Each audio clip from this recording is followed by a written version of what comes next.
Zainal Abidin, beliau pernah mengatakan seperti ini, Pak Bu. Innallaha khabba'a thalathan fi thalathin. Sesungguhnya Allah itu menyembunyikan 3 perkara di dalam 3 perkara. Yang pertama, Pak Bu, khabba'a sukhtahu khabba'a ridahu fi ta'atih. Allah itu menyembunyikan keridhoannya di dalam perbuatan taat kepadanya. Allah menyembunyikan 3 perkara di dalam 3 perkara.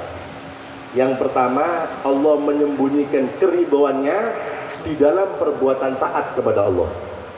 Maka nasihat beliau, fala tahkiru min ta'atihi syai'an fala'alla ridhahu fiha. Jangan sekali-kali kita ini meremehkan satu ketaatan apapun. Siapa tahu di dalamnya terdapat keridhaan Allah Subhanahu wa taala. Jadi loh Pak Bu, apapun daripada ibadah kecil jangan kita remehkan. Siapa tahu di dalamnya itu ada keridhaan Allah Subhanahu wa taala. Kita lihat Pak Bu, Al-Imam Syafi'i.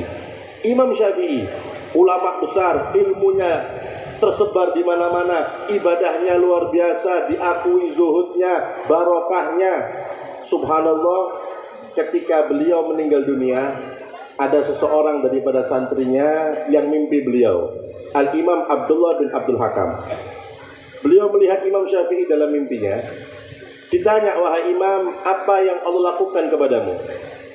Penasaran. Ini Imam Syafi'i, Muhammad bin Idris, ilmunya luar biasa, ibadahnya luar biasa. Setiap hari hatam Quran, Mbak, Imam Syafi'i itu. Ibadahnya setiap hari menghatamkan Al-Quran. Kalau bulan Ramadan 2 kali hataman. Ini Imam Syafi'i. Belum ibadah-ibadah yang lain. Penasaran ini santrinya. Wahai Imam, apa yang Allah lakukan kepadamu? Maka kata Imam Syafi'i, aku diarak, disambut, masuk ke dalam surganya Allah Subhanahu wa taala, dimuliakan oleh Allah Subhanahu wa taala. Ditanya lagi, dengan apa wahai Imam? Apa karena ilmunya yang luas, atau ibadahnya yang banyak, atau zuhudnya? Karena Imam Syafi'i. Ternyata jawaban Imam Syafi'i bukan. Karena di akhir kitabku, yaitu kitab Ar-Risalah, karena kan beliau dalam ilmu usul, itu beliau di situ bersolawat kepada Nabi Muhammad SAW. Dan disebutkan sirah solawatnya. Kata Imam Abdullah bin Abdul Hakam, ketika bangun tidur langsung aku buka kitab Imam Syafi'i Ar-Risalah, ternyata persis apa yang disebutkan oleh Imam Syafi'i. Masuk surga berkat solawat kepada Nabi Muhammad Sallallahu Alaihi Wasallam. Bukan dengan ilmunya yang banyak, bukan ibadahnya yang banyak, tapi dengan barokah solawat kepada Nabi Muhammad Sallallahu Alaihi Wasallam. Mudah-mudahan kita termasuk orang tersebut. Amin.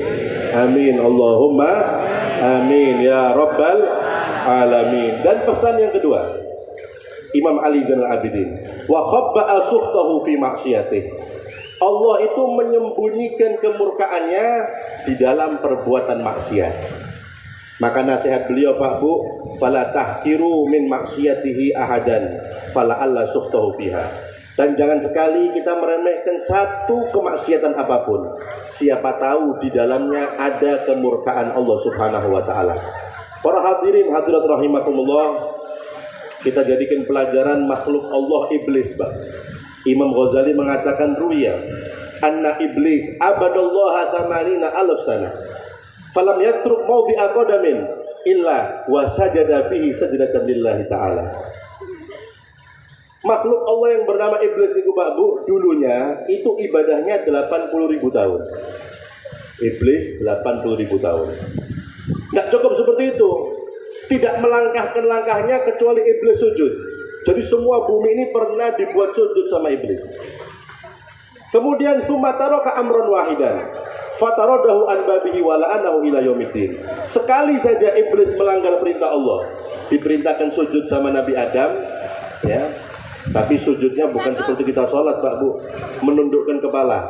Ulama tafsir mengatakan Allah memerintahkan malaikat iblis sujud kepada Nabi Adam, itu cuma menundukkan kepala saja, memberikan penghormatan. Iblis tidak mau, maka dampaknya, efeknya diusir dari rahmat Allah, dilaknat sampai hari kiamat. Ibadah 80.000 tahun hilang Mbak Bu, dengan satu maksiat. Makanya kata beliau Al-Imam Ali Zainal Abidin, jangan sekali-kali kita meremehkan satu perbuatan maksiat apapun. Siapa tahu di dalamnya ada kemurkaan Allah yang bisa memasukkan kita ke dalam neraka, wal'iyadzubillah. Yang terakhir Pak Bu, nasihat beliau, wa khabba'a wilayatahu baina khalqih, dan Allah menyembunyikan para wali-walinya di antara hamba-hambanya. Maka nasihat beliau, fala tahqiru min ibadihi ahadan fala'allahu waliyun lillah. Jangan sekali-kali kita meremehkan siapapun daripada hamba Allah. Siapa tahu yang kita remehkan, yang kita hina, yang kita kucilkan, ternyata walinya Allah, orang yang dekat kepada Allah Subhanahu wa ta'ala. Mudah-mudahan kita minta kepada Allah Subhanahu wa ta'ala, dengan barokahnya kita bersolawat, barokahnya hujan yang turun pada siang hari ini, yang kena hujan sing paling akeh barokai. Amin Allahumma amin ya rabbal alamin. Tidak bangun dari majelis ini kecuali dosa-dosa kita diampuni oleh Allah Subhanahu wa ta'ala. Yang punya hajat dikabulkan oleh Allah Subhanahu wa ta'ala. Yang sakit di antara kita disembuhkan oleh Allah Subhanahu wa ta'ala. Yang susah digampangkan oleh Allah Subhanahu wa ta'ala. Dan mudah-mudahan anak-anak kita semua dijadikan anak-anak yang soleh dan solehah, anak-anak yang berjalan di jalan Nabi Muhammad SAW, anak-anak yang bisa kita banggakan di hadapan Nabi Muhammad SAW. Dan mudah-mudahan desa ini berkat sholawat dimakmurkan oleh Allah Subhanahu wa ta'ala, makmur dengan ilmu agamanya, makmur dengan rezekinya. Amin Allahumma amin ya rabbal alamin. Dan kelak di akhirat kita semua mendapatkan syafaat Nabi Muhammad SAW. Kita dapat minum telaga dari tangan Nabi Muhammad SAW. Ketika melewati sirat dituntun oleh Rasulullah SAW. Dan di surga kita semua dikumpulkan dengan Nabi Muhammad SAW. Amin Allahumma